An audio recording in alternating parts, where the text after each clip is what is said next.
Giginya kasih lihat. Momen haru David akhirnya tersenyum di foto usai 38 hari alami koma.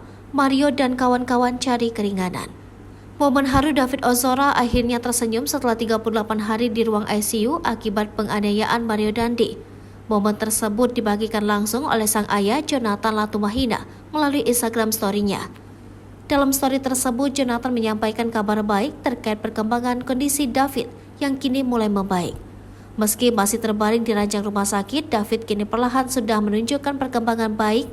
Bahkan kini David sudah mulai tersenyum untuk pertama kalinya setelah 38 hari lamanya dirawat di ruang ICU. Lagi coba biar Mas Jo lihat, kasih lihat giginya coba. Kasih lihat lagi giginya Fit. Mana? Kasih lihat Mas Jo. Giginya Itu mana? senyumnya keren banget. Katanya senyum lagi kasih giginya. Giginya kasih lihat. Udah senyum. Giginya lucu dong. banget sih. Giginya dong. Kayak tadi. Giginya kasih lihat. Yo. Bapakmu pengen lihat loh. Tapi kerenan senyum gini aja tadi. Iya. Lucu banget. David yang tersenyum sembari unjuk gigi. Tampak terdengar suara bahagia dari keluarga melihat perkembangan David yang membaik. Tak hanya itu saja, dalam story sebelumnya pula, tampak David kini perlahan sudah bisa makan melalui mulut.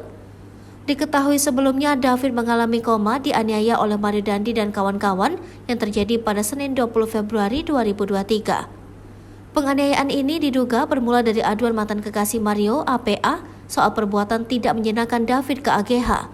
AGH sendiri merupakan kekasih Mario Dandi. Menurut keterangan kubu Mario Dandi, APA mengadu pada Mario pada 17 Januari 2023.